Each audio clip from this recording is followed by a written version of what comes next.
j'espère que vous allez bien.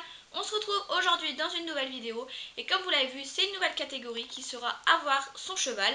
Et aujourd'hui, je vais vous parler des inconvénients et des avantages d'être propriétaire. Alors, c'est parti.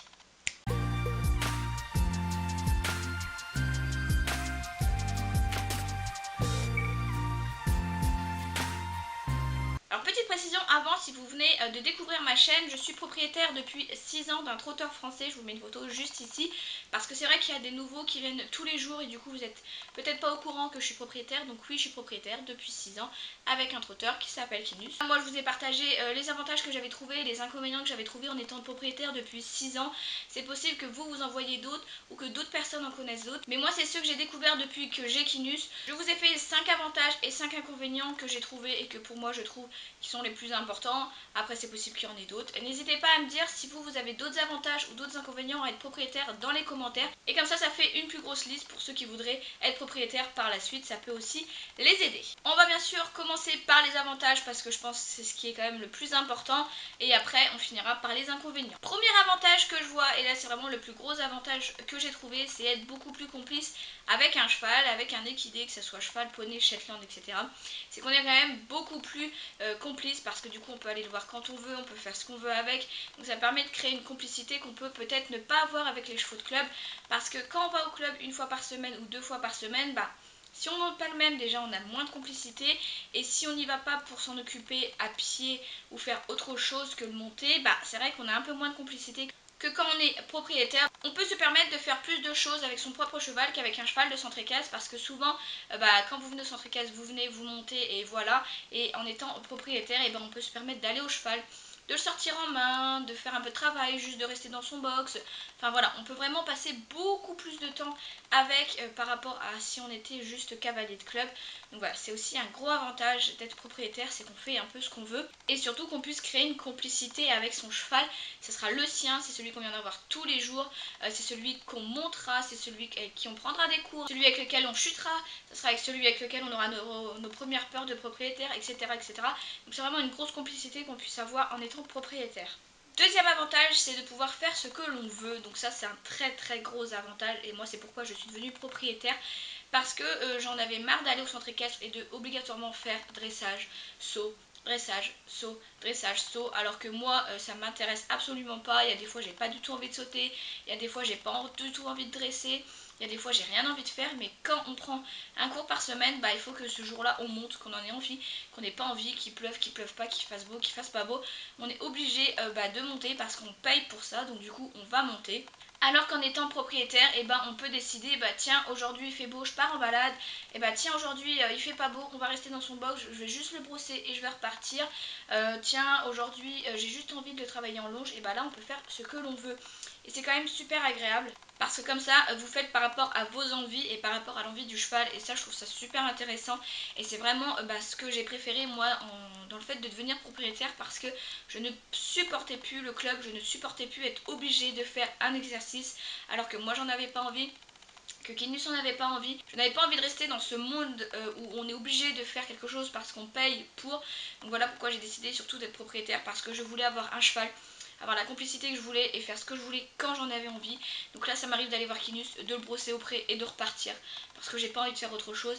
Mais ça on peut le faire seulement en étant que propriétaire. Après je sais qu'il y a des centres équestres qui acceptent que vous preniez des séances de temps en temps ou que vous occupez du cheval en dehors des séances, mais tous les centres équestres ne le font pas. Donc du coup c'est vrai que quand on est non propriétaire, on va au cheval, on monte, on fait ce qui a été dit et c'est terminé. Et moi je voulais vraiment plus ces règles là. Troisième avantage, c'est progresser beaucoup plus vite. C'est vrai que quand on est propriétaire, on a tendance à monter plus souvent et on a tendance à travailler plus souvent et à progresser plus vite. Tout simplement, quand vous allez devenir propriétaire, il va falloir vous occuper de votre cheval, que ce soit à pied, monter, les soins, etc. etc. Donc du coup, vous allez énormément progresser. Surtout tout ce qui est travail à pied, donc longe, sortie en main, les soins, les blessures, etc. C'est vraiment dans ce domaine qu'on progresse le plus. Parce que du coup, vu que vous allez vous occuper de tout, c'est à vous de tout apprendre. Donc vous allez avoir les bouquins, les professeurs, si vous êtes en centre équestre, il y aura les directeurs du centre équestre, etc. etc. qui vont vous aider. Et c'est vrai qu'on progresse beaucoup plus vite parce que si là vous montiez qu'une fois par semaine ou 2 fois par semaine, quand vous allez être propriétaire, vous pouvez monter tous les jours. Donc obligatoirement, ça fait progresser. Donc moi je sais que tout ce qui est connaissance et pratique à cheval ont carrément triplé de volume depuis que je suis propriétaire, parce que il faut en apprendre sur les blessures, faut en apprendre sur les soins, faut en apprendre sur les disciplines, faut en apprendre sur comment travailler un cheval, comment le monter, comment se débrouiller seul, etc. etc.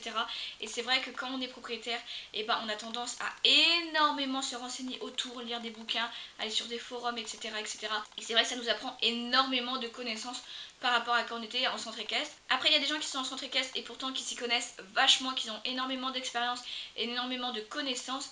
Mais c'est vrai que quand on vient monter qu'une fois par semaine, c'est vrai qu'on a moins la chance de pouvoir monter tout seul, de pouvoir se débrouiller pour faire une séance, de s'occuper des soins du cheval, de s'occuper de tout ce qui est blessure, etc. etc. Donc c'est vrai qu'on en a un petit peu moins. Après, si vous lisez énormément de bouquins, si vous vous renseignez, vous pouvez en connaître autant qu'une propriétaire. Quatrième avantage, c'est pouvoir réaliser les rêves qu'on veut. Donc c'est vrai que quand on est propriétaire, c'est beaucoup plus simple si on souhaite aller en balade tout seul, aller à la plage, faire la motte, etc. etc. C'est beaucoup plus simple en étant propriétaire. Après, c'est vrai qu'on a chacun nos rêves quand on devient propriétaire. Il y en a qui veulent absolument se mettre dans la compétition. Il y en a un peu comme moi qui voulaient juste se faire plaisir, juste avoir une relation avec un cheval et faire juste ça, pas de discipline, pas de travail particulier, etc. etc. juste faire plaisir. Et ça, c'est quelque chose qu'on peut faire quand on est propriétaire. On réalise tous ses rêves, c'est-à-dire si on veut aller à la plage, on y va, si on veut faire la motte, on y va, si on veut aller faire un concours alors qu'on n'en fait jamais, on peut y aller. En fait, on fait clairement ce que l'on veut et du coup, c'est un peu réaliser nos rêves parce qu'on a la possibilité de pouvoir le faire parce qu'on est propriétaire. Quatrième avantage, c'est obligatoirement on grandit. Alors oui, quand on devient propriétaire, on devient énormément responsable parce qu'on doit se débrouiller avec notre cheval. Si notre cheval a des problèmes de santé, on doit se débrouiller, on doit savoir les reconnaître. Si notre cheval a un problème au travail, il faut aussi qu'on se débrouille. Si notre cheval nous ne respecte pas ou fait des choses comme ça, c'est à nous de nous débrouiller. En fait, on se débrouille tout seul. Après, vous pouvez être en centre équestre et être très bien accompagné, mais il y aura toujours un moment donné où vous serez seul, où vous serez tout seul dans le box de votre cheval et qu'il va falloir reconnaître une blessure, où il va falloir reconnaître si un cheval ne va pas bien, s'il a des signes de colique, s'il a des signes d'impatience, s'il se sent mal, s'il se sent pas bien, s'il mange pas, pourquoi, se renseigner, appeler le vétérinaire, appeler le maréchal ferrant, le monter tout seul. Toujours, il n'y a pas toujours quelqu'un dans le centre équestre quand vous montez. Donc même si vous êtes accompagné en centre équestre, vous aurez obligatoirement des moments où vous serez seul. Vous devrez vous débrouiller et du coup ça responsabilise un maximum parce que c'est pas au centre équestre de vous rappeler que le 15 du mois tu dois appeler le maréchal, qu'il faut que tu penses au vaccin de ton cheval, etc. etc. C'est à toi d'y penser et du coup ça fait grandir vachement parce que si tu t'occupes pas de ton cheval, ça va vite se ressentir et là ça va être les gros soucis sur les gros soucis.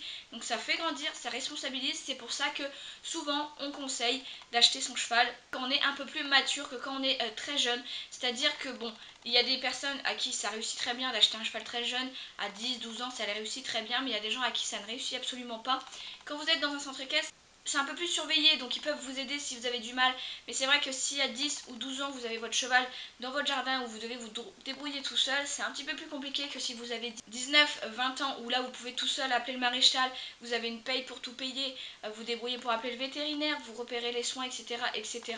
À 10 ans, si le père ou la mère ne veut pas payer, vous êtes un peu embêté. C'est pour ça qu'on vous conseille de ne pas acheter un cheval trop tôt parce que même avec tout ce qui est l'école et tout ça, c'est compliqué après.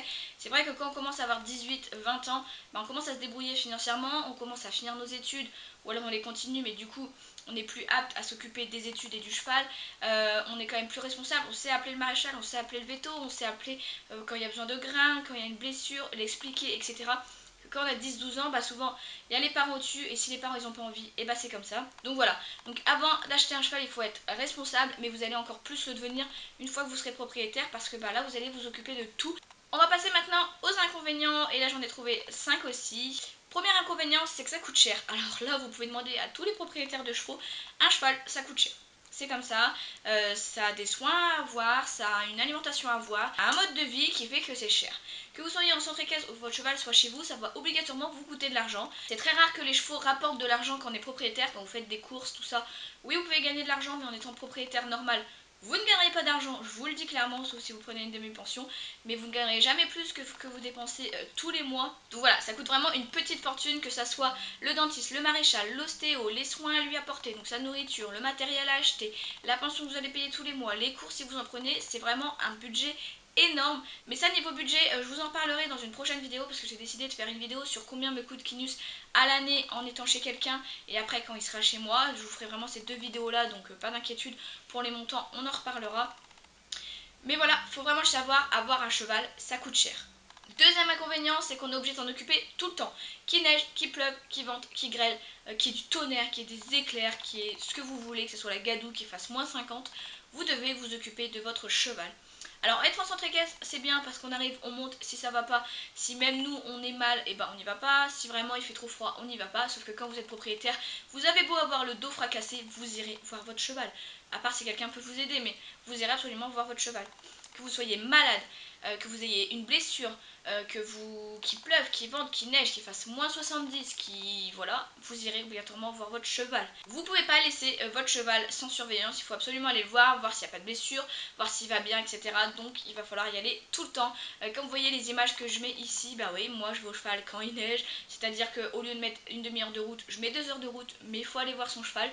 Donc voilà, avoir un cheval c'est aussi ça, c'est être dans la gadoue l'hiver, être dans le froid quand il fait froid, c'est transpirer comme un chien quand il fait super chaud en été, qu'il fait 40, que t'aimerais juste aller dans ta piscine, et bah non, t'as le box à faire, il faut absolument y penser parce que je vois beaucoup de personnes qui me disent waouh, je savais pas qu'un cheval ça prenait autant de temps, autant d'entretien. Et bah oui, avoir un cheval c'est vraiment super contraignant, que ce soit en été, en hiver, au printemps, il y a toujours des contraintes. Enfin, soit il fait trop chaud, soit il fait trop froid, soit il pleut, soit il neige, soit il grêle, soit etc. etc. Donc faut penser à la météo. Troisième avantage, c'est qu'on perd énormément de temps libre. C'est-à-dire qu'il va falloir jongler entre le travail ou l'école, plus le cheval, plus tous les soins qu'il y aura à faire, plus votre vie à vous, et ça prend énormément de temps. Ne pensez pas que vous allez juste aller voir votre cheval 10 minutes tous les jours et c'est terminé, non. Il va falloir le travailler, il va falloir le sortir, il va falloir faire son box, ça prend énormément de temps. C'est vrai que propriétaire, c'est très rare que vous nous voyez faire des choses à part le cheval, parce que quand on allie travail, plus famille, plus cheval, on n'a pas le temps, c'est fini les week-ends où on se dit on part en boîte de nuit parce que non, faut s'occuper de son cheval, ou alors faut y aller un soir, ou alors faut y aller tous les soirs parce qu'il est blessé. Personnellement, depuis que je suis propriétaire, je n'ai plus aucun passe-temps. Bon, après mon passe-temps c'est Kinus et c'est mon bonheur, donc moi ça me dérange pas, mais c'est vrai que on perd énormément de temps. Donc faut aussi y penser, si vous avez une deuxième passion à côté, si vous aimez sortir, si vous aimez être libre, partir en vacances souvent, et c'est très compliqué en étant propriétaire parce qu'on perd énormément de temps, mais après ça nous apporte énormément de bonheur aussi. Donc nous ça nous va et on vit comme ça avec, moi personnellement ça me dérange absolument pas de passer toutes mes journées au cheval et de perdre le temps que j'aurais pour aller faire du shopping ou pour aller voir d'autres personnes, non. Moi personnellement ça me dérange pas, mais il faut y penser. Quatrième inconvénient, c'est qu'on peut facilement s'isoler, c'est-à-dire que quand on devient propriétaire, on va se mettre à fond dans notre cheval, dans notre complicité, on va faire des choses, on va sortir avec lui, et c'est vrai qu'on a tendance à s'éloigner un peu du centre équestre, à s'éloigner un peu des amis du centre équestre, etc. Enfin personnellement c'est comme ça que moi j'ai fait tout simplement, parce que je voulais absolument me mettre à fond dans mon cheval, je le travaillais, je faisais ce que je voulais, et du coup je me suis un peu éloignée de toute l'ambiance centre équestre, l'ambiance amicale, mes amis de centre équestre, etc., parce que je voulais me concentrer à fond dans mon cheval. Donc il faut savoir qu'avoir un cheval, ça peut nous isoler, mais moi ça me dérange pas parce que je suis une personne très réservée et très timide, donc j'aime bien rester dans ma petite bulle avec Kinus, et ça il n'y a aucun souci pour ça. Mais voilà, c'est un inconvénient que moi j'ai trouvé et que j'en ai parlé à beaucoup de personnes, et beaucoup de personnes propriétaires m'ont dit que oui, en étant propriétaire et en ne faisant plus de cours en centre équestre, on a tendance à s'isoler parce qu'on va venir monter quand on le peut, donc c'est-à-dire hors mercredi, hors samedi, pour avoir la carrière de libre, donc du coup on est hors cours, donc on voit pas les gens du mercredi et du samedi qui viennent monter à cheval. Quand on est propriétaire à la maison, on ne voit plus personne du centre équestre, donc du coup on s'éloigne un petit peu. Après faut le savoir, faut le connaître, faut y penser aussi, c'est quelque chose qui arrive très souvent. Beaucoup de propriétaires me disent que oui, ça leur est arrivé et qu'ils se sont isolés aussi, mais après c'est une façon de voir les choses. Moi personnellement ça me dérange pas, j'aime. Et cinquième inconvénient, c'est que ça peut tout simplement casser, que ce soit des relations amoureuses ou des relations familiales. Alors c'est beaucoup plus relations amoureuses parce que c'est là où souvent ça casse le plus, c'est là où souvent il y a une rupture en fait, parce que vous passez énormément de temps au cheval et du coup il y a des compagnons qui acceptent pas, il y a des petites amies qui acceptent pas que vous passez autant de temps au cheval et pas avec lui, donc ça faut absolument y penser. Si vous avez un petit copain ou si vous êtes vachement famille, etc., faut y penser parce que vous allez y aller tous les jours, vous allez vous en occuper tous les jours. Après si votre copain, un peu comme le mien, comprend absolument que vous avez besoin de vous occuper de votre cheval, il n'y a pas de souci. Il y a beaucoup d'hommes qui comprennent que vous avez une passion et qu'il faut la résoudre. Mais il va falloir lui expliquer que vous allez y aller presque tous les jours, vous allez laisser tomber. Ça veut dire qu'un jour, si votre cheval a une blessure, vous allez appeler en lui disant je viendrai pas au resto, donc ça va annuler des événements. C'est quelque chose qu'on pourrait croire très banal et qu'on s'en fout un peu. Absolument pas, parce que moi ça m'a coûté des anciennes relations, parce qu'ils comprenaient pas le fait que je passe autant de temps au cheval, que du coup j'annule des séances au cinéma pour aller au cheval, ou parce que je passe énormément de temps au cheval par rapport à eux, entre le travail, la famille, etc. etc. Donc après c'est à vous de prévoir du temps pour votre cheval, pour votre conjoint, pour votre amoureux, pour tout ça, il va falloir prendre ça, la famille aussi. C'est vrai que moi des fois on m'appelle en me disant viens, ce jour là on part sur Paris, et je leur dis non, c'est le jour où je dois aller voir Kinus, donc je viens pas. Donc il faut savoir que ça peut créer des petites ruptures entre la famille ou le couple. C'est vrai que très peu de personnes en parlent en disant qu'avoir un cheval c'est merveilleux et que ça aide tout, mais c'est vrai que des fois ça peut poser beaucoup de problèmes, beaucoup de soucis, et ça peut personnellement faire des ruptures familiales ou en couple, et ça personne n'ose en parler, et je trouve ça bête parce que ça arrive à beaucoup de monde. Moi il y a beaucoup d'amis à moi qui m'ont dit que effectivement leurs copains criaient quand la personne partait au cheval le matin, donc il n'y avait pas de grasse matinée, se levait tous les jours, passait du temps au cheval, mais du coup ne passait pas de temps avec, surtout en plus si vous faites des concours, vous partez le week-end, donc du coup vous voyez pas votre conjoint le week-end. Quand vous allez monter une centre gastro une fois par semaine, c'est pas difficile, vous allez vous monter, c'est terminé. En étant propriétaire, vous devez y penser tout le temps. Que ce soit encore pour les soins ou que ce soit pour autre chose, vous devez y penser tout le temps. Et il faut savoir que ça peut couper de la famille ou du copain. Il faut le savoir, personne ne le dit, et moi j'ose le dire, oui, j'ai eu des relations en couple qui se sont terminées parce que j'étais propriétaire, parce que la personne ne comprenait pas pourquoi je passais autant de temps avec mon cheval et aussi peu de temps avec lui. Mais voilà, c'est un être vivant, faut s'en occuper. C'est comme un animal qu'on a à la maison, faut s'en occuper. Moi c'était hors de question que je vende Kinus pour rester avec cette personne là. Si cette personne là ne voulait pas accepter ma passion, et ça s'est terminé. Alors qu'il est, ça se passe très bien avec mon conjoint, il comprend absolument que je dois passer du temps au cheval, je lui accorde du temps parce qu'il faut aussi accorder du temps à son compagnon. Il accepte parfaitement de venir avec moi au cheval, de m'aider, ça permet de passer du temps aussi avec lui et avec Kinus, donc voilà, absolument ça se passe vraiment super bien et j'ai vraiment énormément de chance. Mais ça se passe pas comme ça pour tout le monde, donc je tenais vraiment à vous le dire. Donc voilà, cette vidéo est terminée, j'espère qu'elle vous aura plu. Oui, avoir un cheval ça a énormément d'avantages, mais ça a aussi des inconvénients, donc faut y penser avant de devenir propriétaire. C'est pas une fois qu'on est devenu propriétaire qu'il faut se dire j'avais pas pensé à ça. Non, ça sera trop tard. Dites-moi aussi dans les commentaires si vous aussi vous êtes propriétaire et si vous êtes d'accord avec mes avantages et mes inconvénients. Je vous fais de très très gros bisous et je vous dis à samedi prochain.